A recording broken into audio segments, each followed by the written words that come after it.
Circle here. We introduce you to the Ohio State Buckeye lineup, brought to you by Capital One. Jasmine Burns, as Burn Bombs, you've called them? The Burns Bomb. The Burns Bombs, yeah. Coming in tight and inside to Parisian for ball one. 37th meeting all time between these two programs, first ever in an NCAA tournament.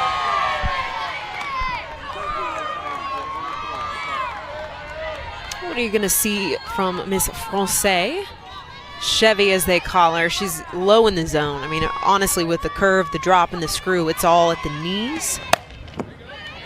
Some of the humor that she has bringing to this team, just the difference of her background and her teammates' backgrounds. She gets it in there for strike deux. Okay, I buy it. Okay. Right. Now, you may hear some Franglish from me moving forward like Chevy.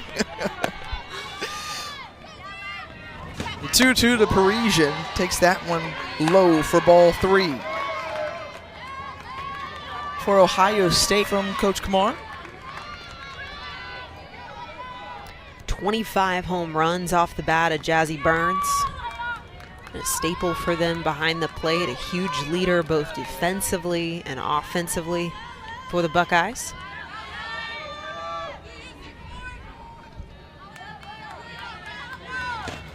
Unanimous first team All Big Ten selection.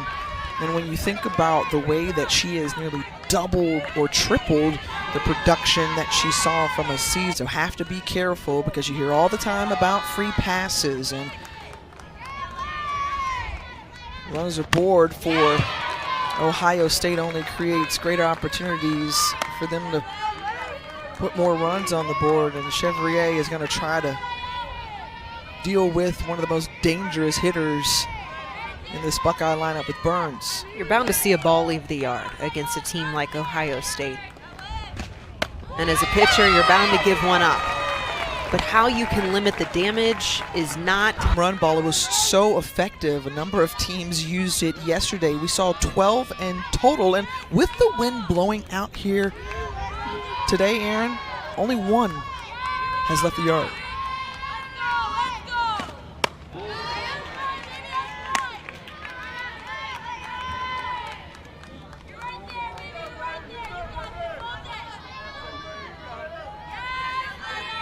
Quarter Cracks was a part of the last time these two teams met back in 2022. 5-4 decision for Ohio State. Talking about, and Milliken ropes it in to left. Right there is Kaylee O. And the first out recorded of the inning.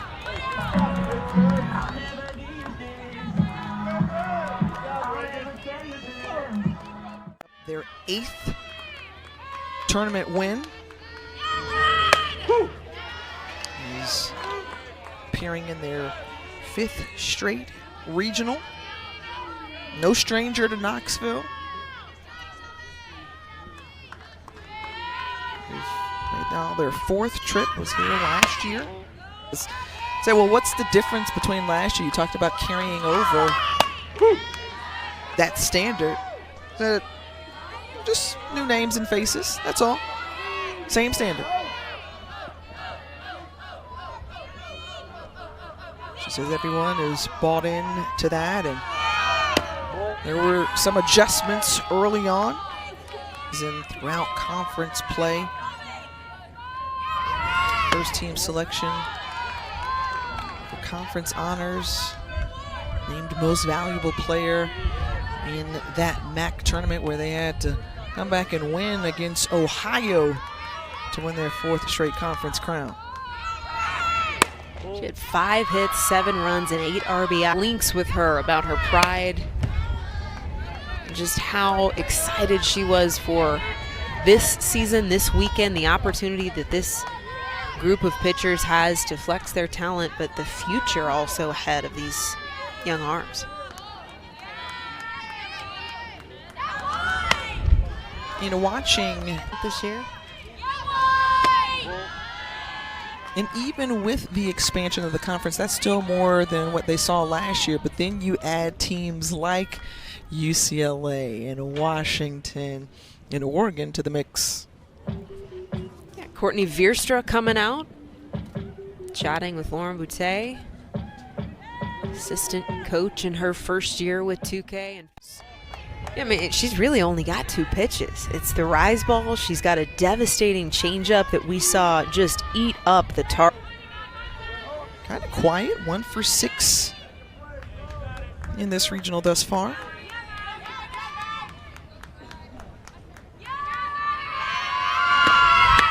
Showing bunt. Now it's 3 balls and no strikes. Karen Kumar, whose Buckeyes have put up more runs than anybody in the country, averaging just an 8.5. It's not that intentional from this team. They're saying, look, I mean, we're just trying to swing hard at pitches. We're trying to hit line drives, make good contact. A lot of people, including us, who analyze this team and prepare to call a game for this team is you can't not Well, Jazzy Burns, who can add a lot of insurance in one swing.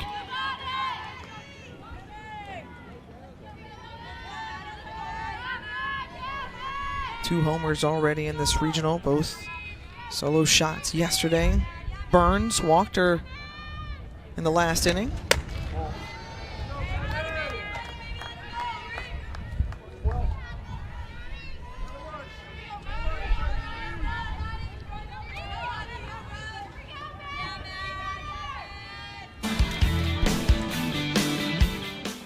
bringing the heat. One of the best to ever do it.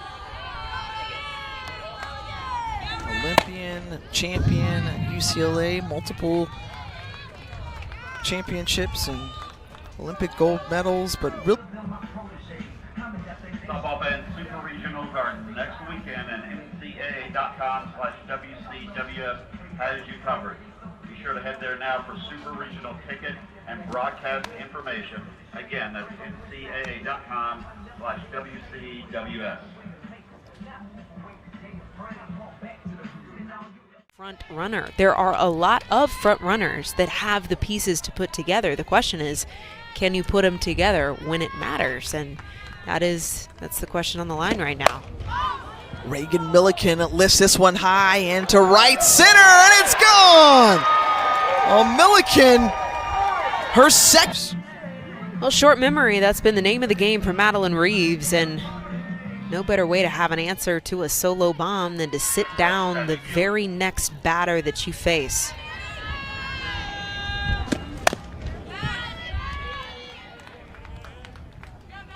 Now Sammy Buick at the plate, fouls that one off, 0 for 1 today.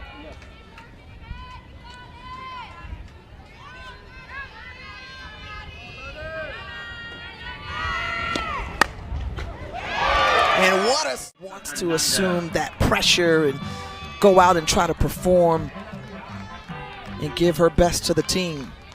A gamer all day long is Madeline Reeves. Now they need just flashing the leather at shortstop. Urgent off-foot throw, cross-body to get this out at first base, and a good stretch there from Milliken.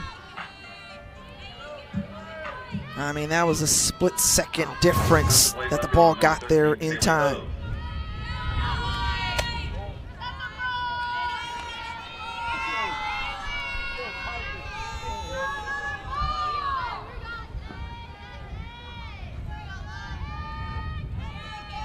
And Chloe Parks, and you mentioned you wanted to see a more assertive swing from Parks. Saw some hesitancies so far this weekend. Yeah, it just hasn't been the full 150% cut that we know from Chloe Parks. That looking a little bit more full and with some gusto at the plate, but yeah. McKenna Campbell pops out to short, but not before Chloe Parks delivers the first run for her Miami University. 16.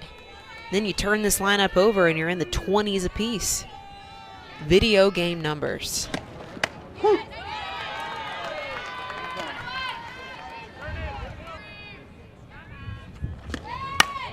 And Lamone strokes that one into right.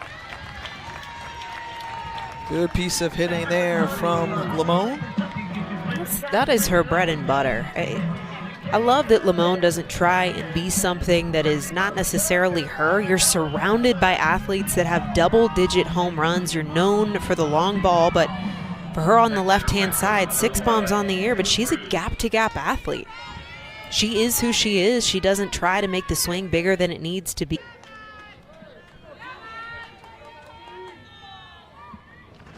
So now both runners in scoring position, back to the top of the order with Hadley Parisian, who's been aboard twice, first with the walk, last time up singled.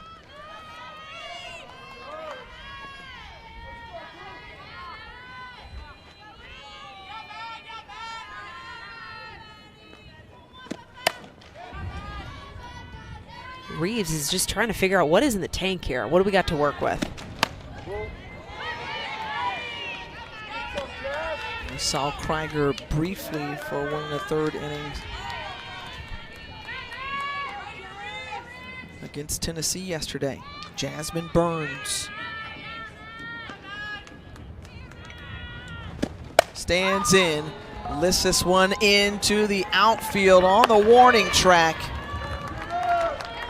And loud out number 1 here in the top of the 4th. Park. Not barely getting over the scoreboard. I mean a mile out of this stadium. And we're going to see a pitching change here with the Red Hawks, an embrace there from Mandy Colgate-Gardner to Madeline Reeves as she hands it over to Shelby Krieger. We'll tell you more about her. Gets the ball now out of Rootstown, Ohio. And picking up some valuable experience, only 19 2/3 innings pitched on the season. But with an 8-run lead, which is in the run rule territory if you lead by 8 after 5.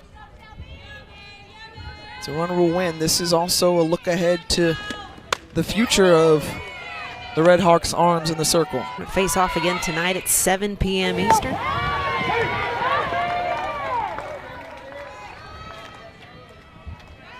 Looks like Ole Miss up 10-7 against. Attributed a lot of their success this year to the resilience, the grit, and the bravery of this pitching staff.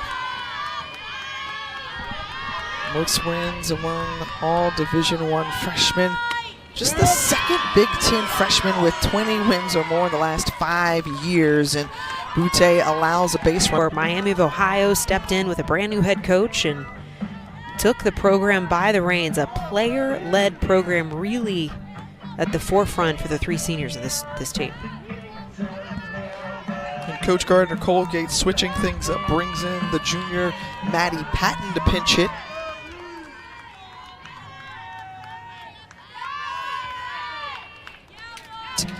In this game, Butte continuing to carve these corners. That's a curveball away from Patton. Really great location, late break on that ball. Just runs away from the barrel.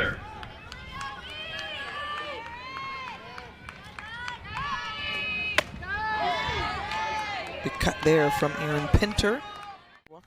Well, yeah, because they're not a home team. No, this isn't their place.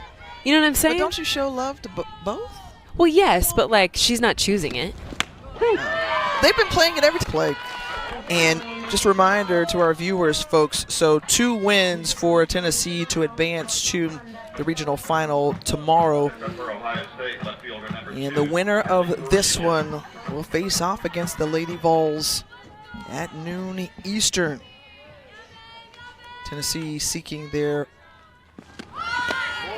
14th regional title, final title. This Miami of Ohio team to continue to excel in future seasons.